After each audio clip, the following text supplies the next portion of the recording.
People only know the verses that talk about don't judge me, but nothing else. So many times we are not able to measure character because we don't have a close relationship with Jesus. Yeah, I think the problem was that people love their own darkness, Oh wow. and I think that's hard to swallow. We elevate people because for some reason I don't know why, but we feel that we can experience what they have.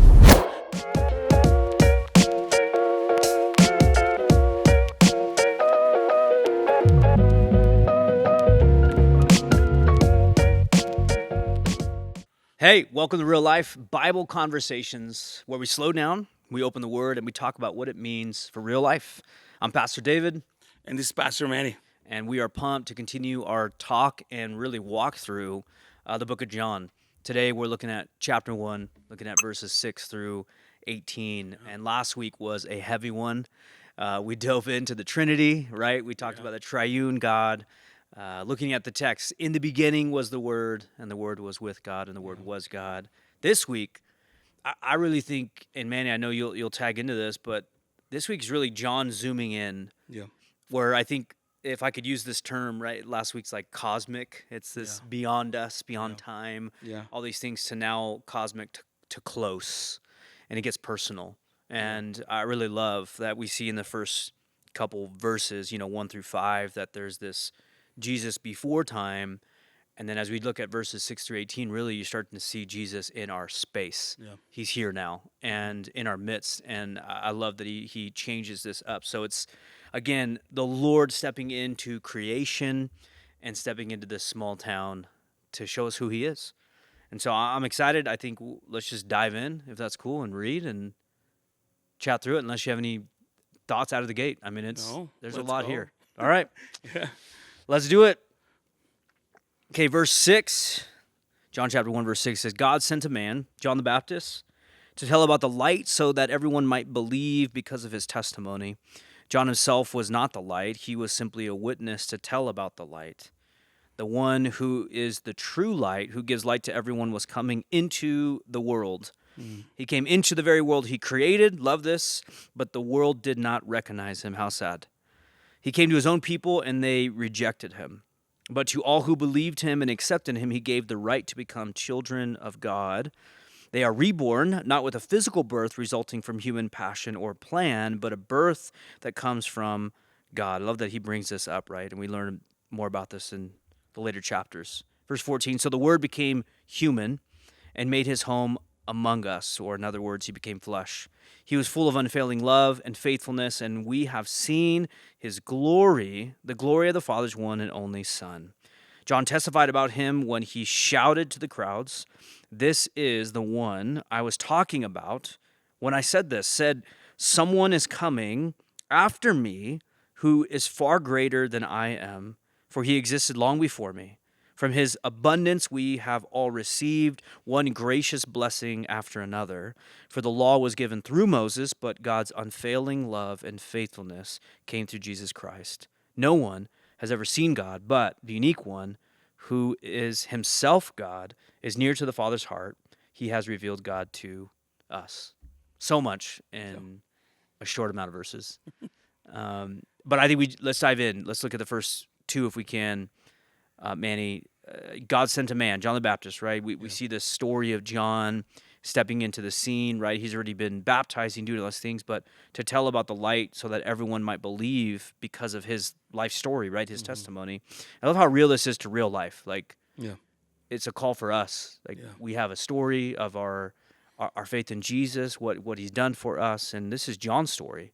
Sharing that, talking about it. Then John himself was not the light, right? We'll learn about this later in chapter 1, but he was simply a witness to tell about it. Crazy. Yeah, it's really interesting because, to start, not just John who write the gospel, but now John the Baptist and his background. There's two. Yeah, and he's a family member of Jesus. Like he's how say primo in English, cousin. Yeah, he's and his dad Zacharias and Elizabeth, and it's really crazy to see this story where he's coming from. His parents are all They are thinking they want to be able to have kids. His dad don't believe what the angels say about his wife having a baby. Yeah. He got mute, and so, they see the baby, and here is John, the last prophet before Jesus. Yeah. The Messiah come.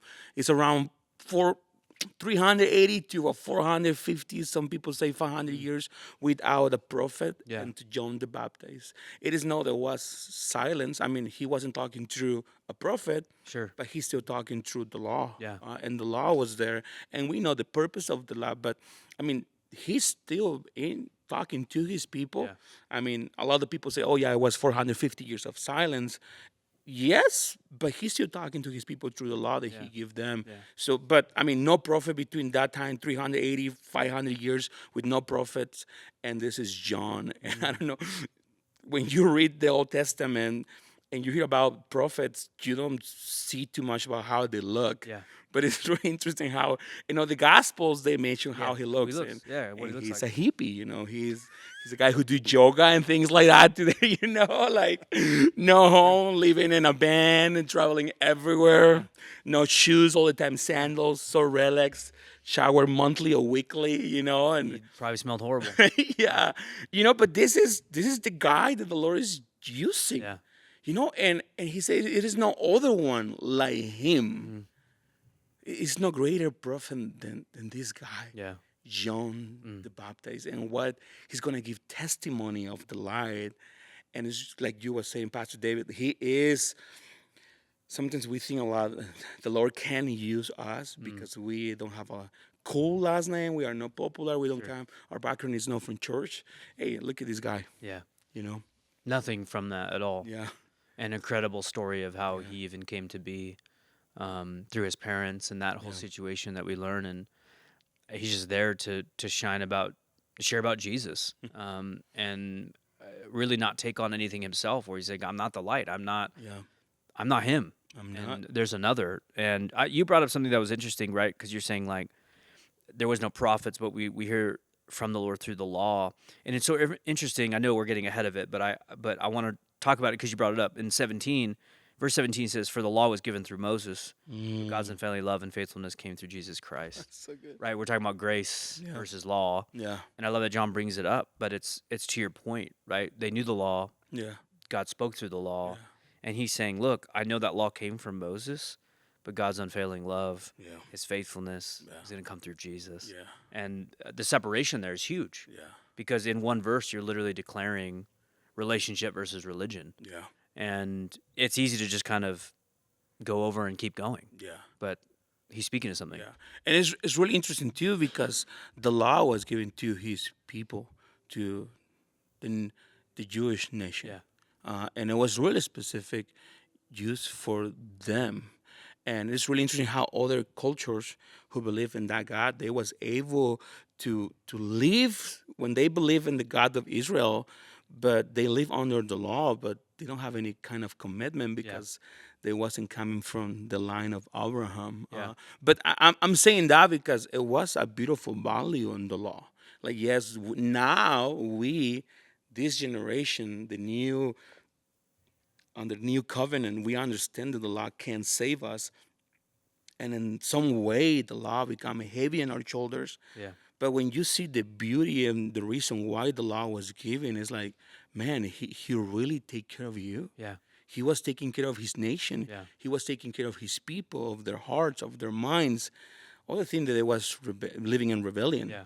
But in the end of the day, it was a new covenant.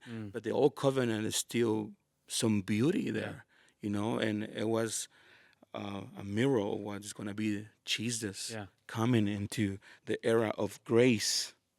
Yeah, and I think it speaks to we need boundaries. Yeah. We need that law.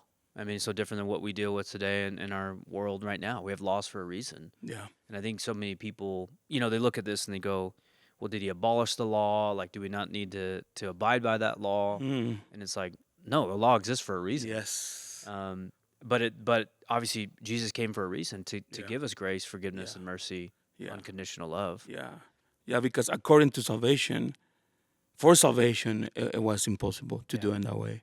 And he's like, I not only fulfill the law, but now you are saved through me. and it's like everything is complete. Like it is nothing more. It's nothing else that you can carry. Yeah. I already do everything. What a blessing. Oh yeah.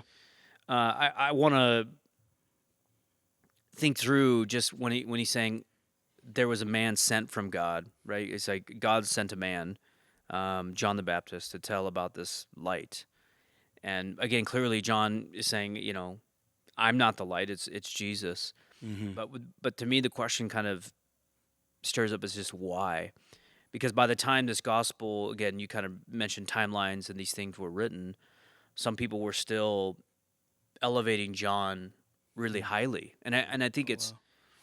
right. I think it's fair to bring this up too because he was doing amazing things and he had followers, which you learn later in chapter 1, Mm-hmm. right? And so people were still looking at him as a prophet, right? And raising him up to Yeah. that level too, and elevating him. And it's like, no, I'm just a witness. Yeah. I'm just that's what I am, and I'm here to talk about Jesus. I'm not the light itself. And Wiersbe mentions this, one of my favorite commentators, but he says the moon reflects the sun, but it's not the sun. Yeah. And Wow. and I love that because it really speaks to us. Mm-hmm. We reflect Jesus, but we're not him. Yeah. And John is really saying this right out of the gate of no, it's it's Jesus, Yeah. and Yeah. what a perfect example of humility as well. But incredible. So I want to ask this really quick. Why do we, I think this is easy to say or maybe just to walk through, but why do we so easily elevate people, maybe even messengers, instead of the message itself? We see that right now in a Yeah. popular culture of Yeah. influencers, right? And Yeah. these things where we elevate the messenger rather than the message. Yeah. Well, I think it's nature. Like as a humans, we are looking something to worship, and it's really easy when someone comes. But I mean, when you see John, you see a great example of what is a witness. Yeah. And I think we need to start there.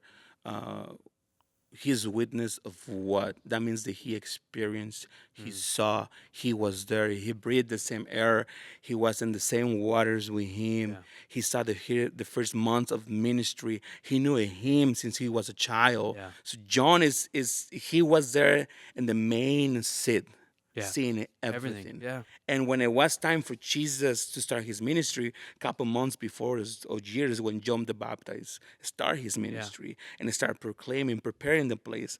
And this is the key. He's a witness. He was there. He experienced. And I think so many times we elevate people because for some reason, I don't know why, but we feel that we can experience what they have. Like, oh, it's because they're on another level with Jesus. Yeah. That's normally what I hear, and sometimes I say that in the past. Well, they must be in another level with the Lord. And we start elevating there to that place because they are a witness. They experience the Lord. They have stories. They plant churches. They raise $100 million to these projects, and you're like, dude, they are in another level. I am not there. Yeah. And we start putting them in another position, and it's our own flesh. And you have a power who say, be like me or act like me, see me, because I replicate what Jesus is doing. Yeah.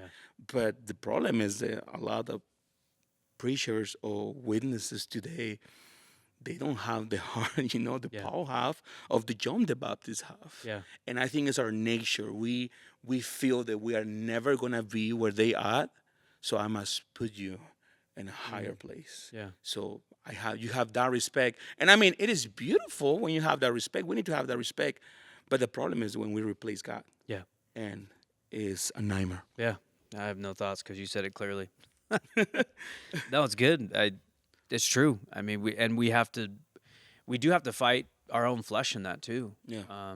To not elevate those messengers to above the message. Yeah. And that the word is authority. Yeah. Not me, Yeah. not you, Yeah. right? I mean, like you said, there's a respect level of authority as a pastor, and you should absolutely, if you go to a local church, respect your pastor. If he's your pastor, let him be your pastor. But you're not elevating him over God's word, and neither should he himself do that, right? And we have to be careful of that, especially in today's culture. Yeah, and I feel so many times we don't know how to make sure. I mean, I want to say this, and it's a chance I'm wrong, But so many times we We'll are find no, so many times we are not able to measure character because we don't have a close relationship with Jesus, Yeah. and because we are not a witness. I'm hearing from someone else, but I can go and experience by myself. Mm-hmm. But because I don't have a close relationship with Jesus, it's really easy Yeah. to elevate this man to that place. Because they sound smart. Yeah. They sound Oh, yeah. good. Oh They yeah. use nice words. They Oh use yeah. big words. Yeah. Popular, good looking. Yeah. There's nothing wrong about being good looking. Please be good looking. Take care of yourself. But I think it's really easy to do it. Yeah. To do it. Yeah. Yeah. That wasn't even part of our time, but I think it's so true because it's clear that John is, as he is a witness, like Yeah. it's valuable to look at this and see if for today's culture, again, we're talking about real life, right? How does this apply right now? That you're right, we have to know the word because if we're hearing something that sounds good, it may not be biblical at all. Oh yeah. And so we have to know our own word to understand, is that even right? Yeah. Um, And I think verse 7, he say, we'll start in verse 7. He say he come to give testimony, yeah. you know. And I think this is the main thing about John the Baptist. He have a testimony about who Jesus is. And it's really interesting because John the Baptist don't live for so many years to see what Jesus was capable to do. Yeah. But he still know what was his job. Yeah. You know, the Lord give me this message, and now I'm gonna give it to the people, Yeah. and I believe it. Yeah, he died before he could see Oh, yeah. all his glory. Oh, Him yeah. in all his glory. But he knew. Oh yeah, He's like, I've done my job. Like I did exactly what I was called to do, to be the yeah. witness, to be on the mission that I'm called to be. And hey, when my time's up, my time's up. yeah, And you see this, and it's a beautiful story of him just being that witness, over and over and over again. Okay, verse 9, really quick. Let's move forward. Yeah, The yeah. one who is the true light, who gives light to everyone, was coming into the world. He came into the very world he created, but the world didn't recognize him. He came to his own people, and they even rejected him. What a sad text. yeah, It's sad. It's if he's in the world and they don't recognize him, we see creation didn't even recognize their creator. yeah, And Israel specifically, right, when you look at the Jewish nation, they didn't even recognize their own Messiah. yeah, The one they've been praying for, seeking, learning about, and he's right in front of them, and they're not even recognizing. They can't even recognize him. And it's so sad to see that, again, I'm going to bring up Warren, but he says that this is the tragedy of blindness. It's not lack of evidence. And I found that so interesting because it's like there's so much evidence yeah, that points them to the Messiah, and yet it wasn't the evidence. It was their blindness, their own blindness. So as I started to think through it, I'm like, Lord, do I have my own blindness to certain things? Like, because the evidence is all here, right? The evidence of my own life and all these things, but am I just blind to that, or the world blind to these things? Because the lack of evidence, like there's no lack. It's all there. It's all there. But it's just blindness. Yeah. And you see it here and you see it today. Yeah, I go to the main idea about being a witness, because, I mean, John hasn't seen what Jesus is capable to do. Well, he saw the dove coming, the Father, the Son, and the Holy Spirit, and of course he was able to see the message right there. But that was enough. Yeah. And even having the message as a prophet to give to the nation, it was enough for him. And I go back to, we are blind when we don't know the Lord, because we normally start looking what we want. And I believe there is nothing Like personal more. desire. Yeah. Yeah. So it is nothing more vulnerable than a believer who don't know the Bible. Yeah. Because you're going to believe everything, or you're going to blind yourself to everything, because Jesus don't look how you want it. Yeah. He don't do what you're expecting. Yeah. He's not responding to the prayers that you've been praying for years and crying about it with all your heart and all your soul. But just you make a Jesus in your own mind, but because you are not a witness, you hasn't experienced the Lord. Yeah. There's no testimony, story, right? Yeah. You're blind. Yeah. And I believe that is until, I mean, you see this in the future when they receive the Holy Spirit. He is the one who revealed to you. Yeah. And so many times we walk with the Lord for so many years, but I remember being in the Bible college. Yeah. I was reading, and I never understand nothing. Yeah. They told me how to do a message with this class, and I was doing messages, and I still don't understand Jesus. I was like, what is going on? Hermeneutics. Yeah, and one day I was like, Lord, I want to really understand who you are. And that day I understand that I don't need a Bible college to understand Jesus. Yeah. It was the Holy Spirit who revealed who Jesus was. And that blindness went away. Like, oh, I can see that now you are a king. Yeah. You're everything for me. And that blindness go away. But we still walking with the Lord, and we, like you say, do I'm being blind to something? Yeah. Do I'm trying to see something that's not there? Yeah. Or, Yeah, I think, it's interesting because you look at the text and you see, okay, these guys, he's there. He came into the world. He created. The world didn't recognize him. He came to his own people. They rejected him. So then I'm thinking, like, the problem isn't that the light wasn't there. The problem is that the light didn't shine. I think the problem was that people love their own darkness. Oh, wow. And I think that's hard to swallow, right? Yeah. It's like, because people might be listening and go, oh, well, it's not like they're out there just sinning and doing these things. No, but at the same time, if it's there and you understand, oh, here's Jesus, here's who he is, here's the life he's called me to, and as a believer, but I'm going to put my desires in front of that. Yeah. That's me saying I love the darkness. That's me saying I love my desires more, that I would rather follow my own heart, my what I want, my flesh, my desires, than Jesus. Yeah. And so it's not that he's there, right? He's here. We can have a personal relationship, but then I'm choosing to place my love for the flesh and the things that I want above Jesus. Yeah. Yeah.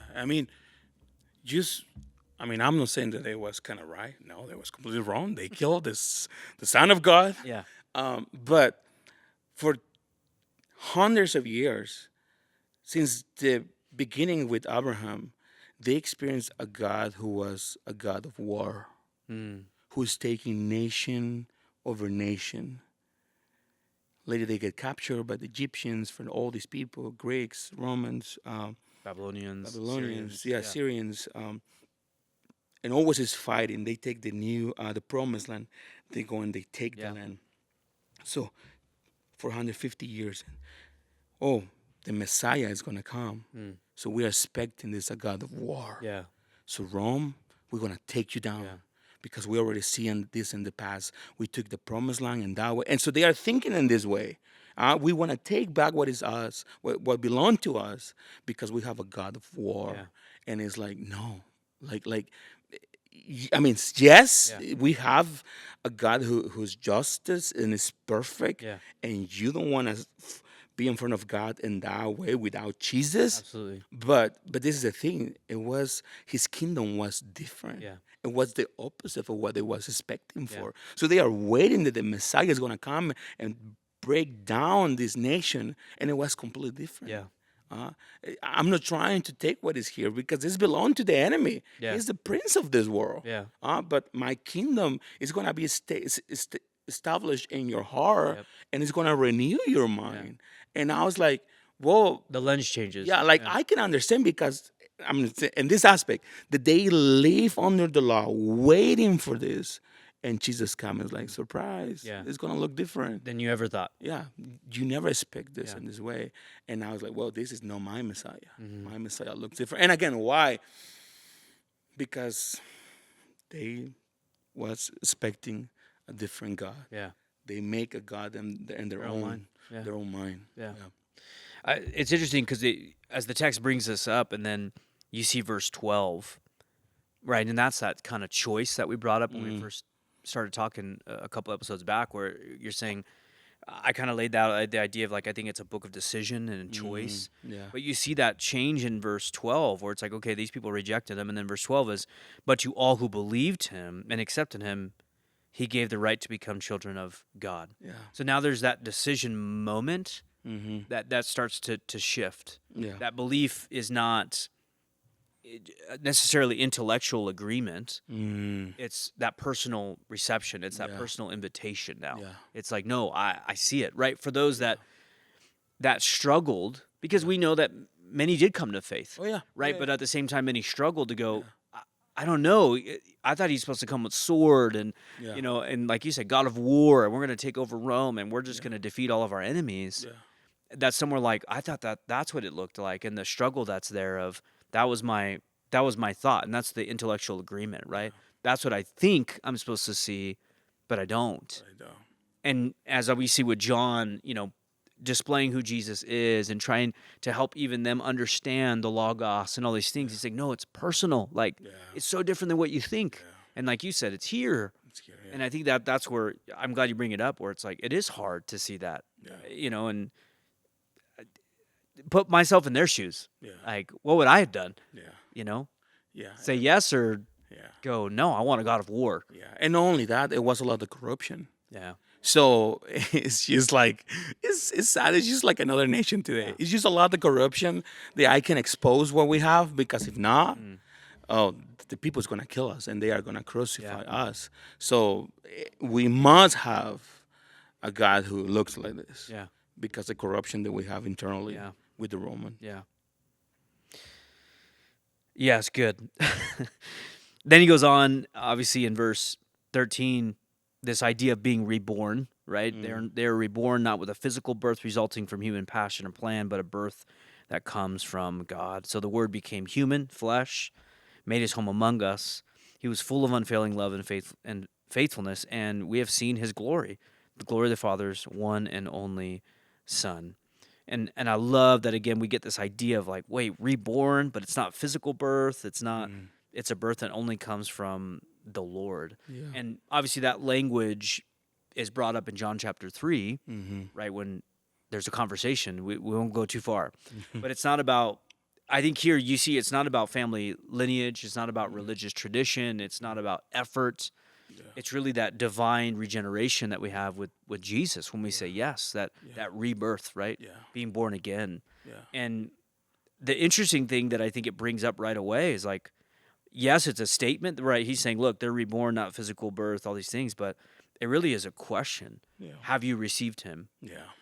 And I love, again, as you start to break this apart, it's like there's so many questions that arise, I think, as we read through this, because I think there's a major difference between admiration, like I admire Jesus, I think he's done good things. I mean, we've talked about this on a Sunday recently. It's like there's one side of like, yeah, he's awesome, and yes, what he says is great, and people only know the verses that talk about don't judge me, but nothing else, because they love those types of verses.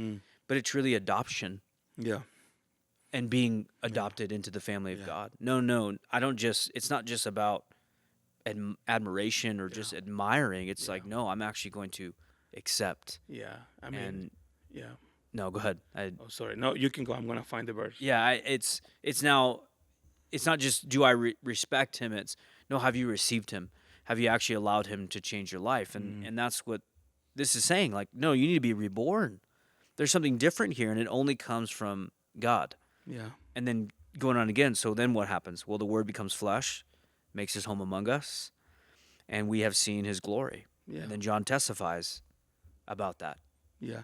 I mean, going back to what you're saying. No, it's good. And Ephesians chapter 1, I'm not going to read it because my English is terrible. But you see the Father, the Son, and the Holy Spirit working, and you see everything that they do, the adoption part. Yeah.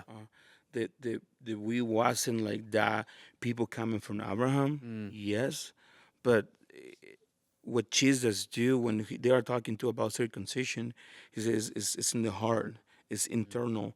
So we are now, again, for us today, 2,000 years later, sometimes it is easy to understand that I can born again in a spiritual way, but I think in the context of John, it was really hard to understand. Yeah. Oh, yeah. Because it's like, wait, we're talking about blood, like my legacy, my people come from Abraham, and now you're telling me like everyone can be part of this, like from the Son of God, and it's like putting in a higher place Abraham than Jesus himself. Like Abraham legacy have more authority Wow. than the Yeah. Jesus himself. Yeah. That's the thought process. Yeah, that's the thought process. And like, so it is impossible that this guy is our God, Yeah. because our God is, Yeah. they have is And the pure. promises they were Yeah, given and the through promises they his was lineage. given. Yeah, and it's like, no, like this belonged to us. Yeah. But John is like, no, the lie was for the whole world, Yeah. for everyone, Yeah. no use for you guys. Yeah. But now it's for everyone. And when you read Ephesians, it's beautiful. Paul explaining about, no, it is not anymore a woman, a man, Slave, Jewish, free. Gentile, Yeah. free. Now we are childs of God, Yeah. and it is beautiful to see that part. Yeah. Like, now we belong to Him. I am able to reborn, Yeah. the renewer of our mind. Yeah. And I think it's so cool because of that next text, though, is what you just stated, and now the Word becoming flesh. It's clear that He came and He made His home among us. Why? For all of us. Right, as you're saying, what's taking place in Ephesians, it's He was full of unfailing love and faithfulness, and we've seen His glory. It's I'm here now in flesh, and I came for every single person. And I think that's so key when you start to see that Jesus is personal. Yeah. That He's personal. He came here to have that personal relationship. God didn't just shout from heaven, right? We see He stepped into humanity. He came here for us. He didn't send a memo. He didn't send a link. None of these things. He literally sent Himself and came here Himself. And that's where I love the verbiage too. At the word, I know I'm reading on an NLT. If you're reading NKJV or anything else, it's so the word became flesh. And I love that the word flesh is actually used because it emphasizes that full humanity. Yeah. That He wasn't partial. Yeah. That it was like, no, he's fully human. Yeah. And this confronts, I think, a lot of the early false teaching that Jesus was somehow, that He seemed human. Yeah. Right? There's all these speculations of what people thought right at the time, but really it's like, no, like I love the word declares, like it's flesh, flesh and blood, like us. He become this. And it's like the word, but what's also unique, as we know, is like the word, when we talk about Logos, He didn't stop being God. He added humanity. Yeah. And that's where it's just like, again, you go, what in the world Yeah. does that even mean, right? And how do we see this? But it's so cool that, again, Creator stepping into creation, the one before time entered time, and He dwelt among us and put on flesh. What a cool moment. Oh, yeah, I love when He say that He was full of grace and through. Like that part of Jesus, like just like, we still experience that because for the past 2,000 years, it was witnesses who they give their lives because of this truth that was given with grace. And now we're still having that, and we're still running and believing the God and His amazing grace when I use the church to move forward the gospel. And here we are, and that's why we, like you always say, Pastor, like this is why we do what we do. And now here we are, 2,000 years later, and still believing the same. That Jesus is a God of grace and truth who become flesh, and that's the gospel. Good news. Good news for everyone. No matter who you are, where you are, it's good news for you too. And it's full of grace. He give you something that you don't deserve, but at the same time, it's full of truth and never change. Let it settle in for a sec, right? The next part of that text is interesting too, because it's not just flesh, but when it says He made His home among us, that He dwelt among us, I loved it because it's speaking to the tabernacle, right? When you think about Old Testament, it really echoes that Old Testament idea of the tabernacle in Exodus, right? We start to see when you see the glory filling the tent, right? This concept of God dwelling among His people. And John, I think, intentionally invokes that, brings that into the text of, no, that tabernacle that you're used to, He's here. This is Him. And I love, again, just the words that John chooses to use to give the reader and the one that this was originally for, right? The understanding of, wait, He's dwelt among us. It's the same idea that you knew and you grew up with. All the stories told of God descending on the tabernacle, right? His presence, like filling the tent. That tabernacle is here. He made his home now among us. Yeah. Not just came and left like we see in Old Testament, right, for the moment, Yeah. but that he's dwelt Yeah. among us. And that same verbiage in the Greek that he's using is tabernacle. And what a cool moment that it's not distant, it's not this abstract God. He's saying no, he's present, he's now personal, he's here, and he's among us. Yeah. And then again, for what? Well, now because of that, you now see his glory. Where before, we don't really see that in Old Testament. Like we see it through certain aspects, I think, right? Like when you see, the cloud in the sky and the pillar of fire, and you see these moments, and you see Moses having radical moments and these things, but really this is the first time we've seen his glory in front of us, right? And then goes on, the glory of the Father's one and only Son. Like what a beautiful moment. That glory is now revealed, and like you said, it's revealed through what? Grace. Yeah. It's revealed through truth. It's revealed through mercy. Yeah. It's revealed through compassion. Yeah. Ultimately revealed through the cross. Yeah. Like you see the glory and this list of words I can keep going on about, right? Resurrection.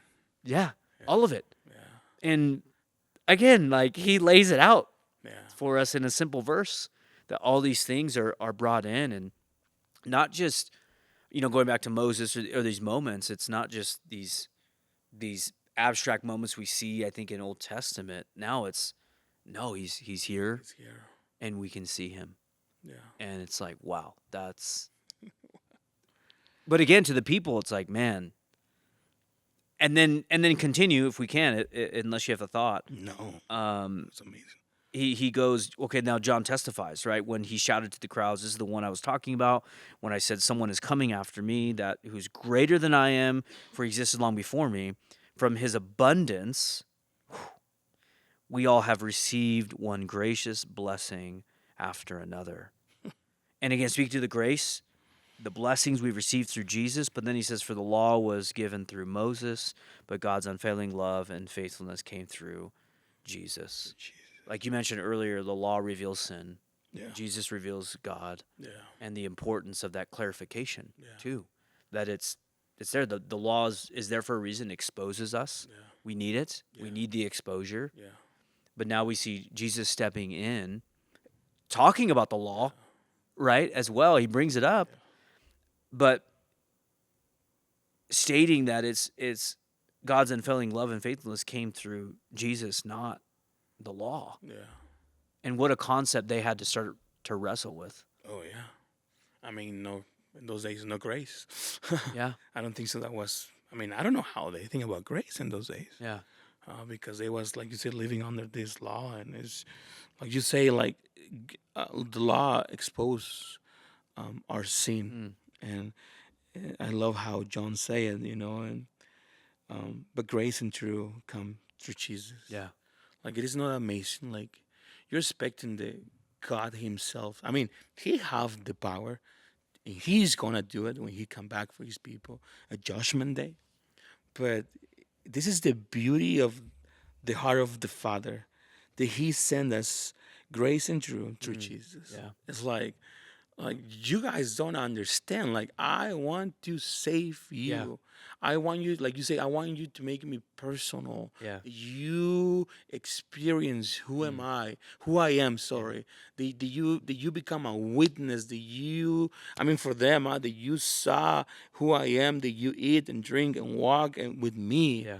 I want you to experience that, and because you experienced the law, and the law was dead for everyone, but now it's grace and true.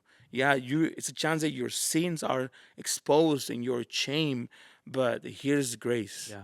I'm not gonna give you what you deserve, but I'm gonna give you the truth. You need salvation. Yeah, he's not gonna leave you there. Yeah.